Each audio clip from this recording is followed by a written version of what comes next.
Telah sebulan berlalu sejak tubuh Malang Iswatun, seorang pedagang sayur keliling 37 tahun, ditemukan tak bernyawa di area persawahan Dusun Tempuran, Kecamatan Ngimbang, Lamongan, Jawa Timur. Temuannya mengundang banyak tanda tanya dan sempat membuat geger. Itu membuat para warga terheran sekaligus prihatin tentang kondisi korban saat ditemukan. Sebab selain telah tak bernyawa, juga korban ditemukan dalam keadaan maaf tanpa busana dan tertimbun jerami-jerami bekas batang-batang padi dan rumput-rumput. Namun bagi penyidik, waktu yang berlalu belum juga membawa sebuah jawaban tentang siapa pelaku di balik kepergiannya. Sejak hari pertama, polisi memeriksa banyak saksi dan menelusuri setiap petunjuk yang mungkin mengarah kepada siapa pelakunya. Sejumlah orang terdekat korban pun ikut dimintai keterangannya, termasuk seorang pria yang disebut memiliki hubungan dekat dengan korban Iswatun. Namun dari banyaknya pemeriksaan, belum mampu mengungkap siapa yang bertanggung jawab atas pembunuhan itu. Kesulitan penyidik bertambah sebab lokasi penemuan tubuh korban tidak memberikan banyak petunjuk. Kala itu polisi tidak menemukan jejak yang dapat langsung mengarahkan kepada pelaku.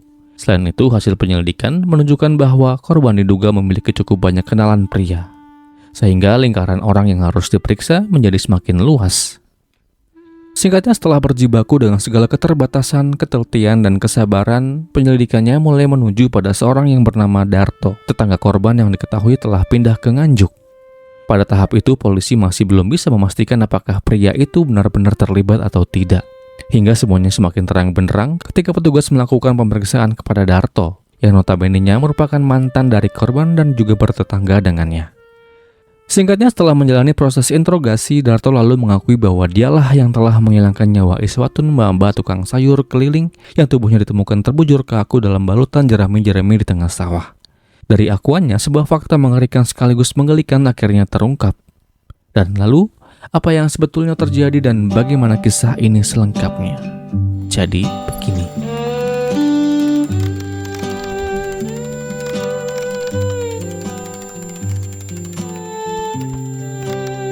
Darto adalah warga desa Purwokerto, Kecamatan Ngimbang, Lamongan, Jawa Timur. Selama beberapa tahun sebelumnya, Darto pernah bekerja di Malaysia sebagai buruh di sebuah pabrik. Setelah dia memutuskan untuk pulang ke Indonesia, Darto menikah dengan seorang wanita dan dari kota asalnya di Lamongan, Darto lalu pindah dan menetap di Nganjuk. Bersama dengan istri dan anaknya di Nganjuk, Darto bekerja sebagai sopir. Pada suatu hari yang tak diketahui waktunya dengan pasti, Darto membawa istri dan anaknya berkunjung ke rumah orang tuanya di desa Purwokerto, Kecamatan Ngimbang, Lamongan, Jawa Timur. Nah, kunjungan itulah yang lalu membawanya kembali bertemu dengan Iswatun, wanita berusia 37 tahun yang dulu pernah menjalin hubungan dengannya. Iya, Darto dan Iswatun dari akuannya adalah sepasang kekasih dulu. Namun kini keadaan keduanya sudah jauh berbeda. Darto telah berkeluarga, begitu pula dengan Iswatun yang telah menikah dan memiliki anak. Sehari-hari Iswatun dikenal sebagai pedagang sayur keliling yang berjualan sayur dari satu tempat ke tempat yang lain. Iswatun berjualan sayur dengan menggunakan sepeda motor Honda Vario miliknya dengan membawa gerobak, etalase, pokoknya itu deh. Ia jelajahi pelosok-pelosok desa untuk berjualan sayur mayur. Meski sama-sama telah punya kehidupan masing-masing, pertemuan kala itu tanpa mereka sadari merupakan gerbang yang akan membawa Iswatun berpulang untuk selama-lamanya. Pertemuan singkat itu membuat cinta-cinta yang dulu pernah ada kembali bersemi bagai bunga di kebun. Singkatnya, setelah mereka saling bertukar nomor handphone, petualangan cinta antara pedagang sayur dan Pak Supir kemudian bermula. Baik Darto maupun Iswatun gak pernah menyangka, ternyata cinta yang dulu pernah ada, kini kembali pulang. Kisah cinta itu tentu mereka jalani dengan diam-diam agar siapapun yang mengenal mereka tidak memiliki prasangka apapun, mengingat keduanya berasal dari desa yang sama dan mereka bertetangga. Hingga semuanya semakin runyam ketika hari itu tiba. Hari yang mungkin bisa menjadi hari yang dapat membuat Iswatun berbahagia. Sebab pada 20 Maret 2016, Iswatun dan Darto telah membuat janji untuk saling bertemu di sebuah tempat. Singkatnya, setelah janji itu tercipta, dengan segala cara Darto tempuh puluhan kilometer untuk bertemu dengan wanita idamannya kala itu. Jadi begini kronologinya. Malam itu Darto meninggalkan Sidoarjo dengan menumpang bus Puspa Indah menuju Lamongan. Namun tujuannya bukan pulang ke rumahnya.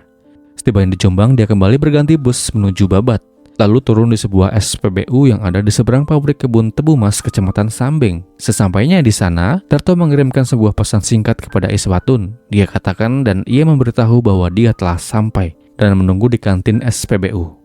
Tidak lama kemudian singkatnya Iswatun datang dengan membawa sepeda motor Honda Vario putih miliknya lengkap dengan etalase sayurnya di bagian belakang motornya.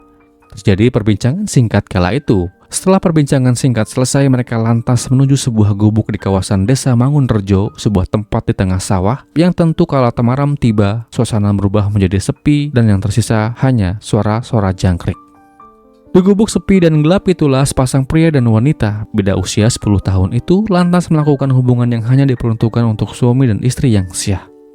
Singkatnya, setelah acaranya selesai, Iswatun lalu mengeluarkan uang dari dompetnya dan menyerahkan 100.000 kepada Darto. Melihat jumlah yang hanya 100.000 membuat Darto kemudian terdiam dan kemudian bertanya, mengapa hanya segini? Padahal sebelumnya Darto dijanjikan akan diberi 500.000 rupiah.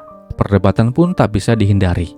Ketegangan semakin memuncak ketika Iswatun mengatakan bahwa uang itu sudah cukup banyak dan dia nggak punya uang lagi untuk diberikan kepada Darto. Dalam perdebatan itu pula, Iswatun sempat menyebut nama pria lain yang juga memiliki hubungan dengannya, di antaranya Parianto dan seorang pria asal Lombok.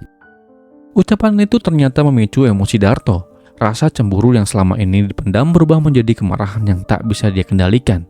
Dengan begitu cepat, pertengkaran itu kemudian berakhir dengan sangat amat tragis. Kala itu ketika masih dirundung oleh emosi yang tak menentu, Darto lalu meraih leher Iswatun dan menekuknya hingga Iswatun kehilangan nafas dan tak bergerak lagi.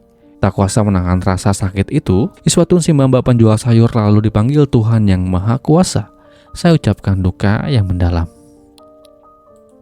Setelah memastikan Iswatun tidak bernyawa, Darto lalu mengangkat tubuh Iswatun keluar dari gubuk dan meletakkannya di tumpukan jerami di area persawahan pada Senin dini hari 21 Maret 2016. Dalam keadaan tanpa benang pun, tubuh malang itu Darto tutupi dengan jerami-jerami dan pelepah-pelepah daun lainnya. Selanjutnya Darto kembali ke dalam gubuk untuk mengenakan pakaiannya.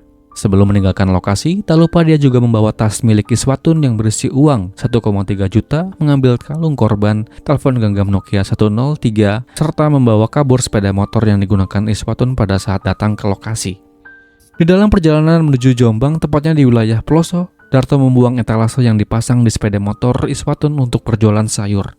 Tak berhenti sampai di situ, untuk menggocek polisi, dia menggunakan ponsel korban untuk mengirim pesan ke beberapa kenalan Iswatun. Isi pesan itu menyebut bahwa Iswatun akan dihilangkan oleh Parianto. Dengan cara itu, Darto berusaha mengarahkan kecurigaan penyidik kepada orang lain. Setelah itu, barang-barang milik korban dijualnya, sementara telepon genggam Nokia milik Iswatun diberikan kepada orang lain dan selesai. Kasus ini bermula saat tubuh Iswatun ditemukan pada pukul 13 oleh seorang warga yang bernama Sirin di area persawahan.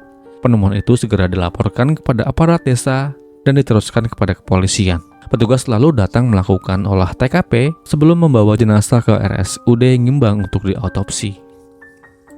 Seperti yang telah dikatakan sebelumnya, polisi butuh seenggaknya 1 bulan untuk meringkus dalang di balik aksi ngeri ini. Dikatakan pengungkapan kasus ini tak berlangsung mudah. Kala itu penyidik dihadapkan pada minimnya saksi dan hampir tak ada barang bukti yang dengan langsung mengarahkan kepada siapa pelakunya. Hingga pada akhirnya buah itu lalu matang juga. Pada Jumat 22 April 2016, polisi akhirnya berhasil menangkap Darto di Desa Kecubung, Kabupaten Nganjuk. Pada saat ia hendak mengantarkan anaknya berobat ke puskesmas. Darto kemudian dibawa ke Polres Lamongan dan ia pun ditetapkan menjadi tersangka dan terjerat dengan pasal penghilangan nyawa 338.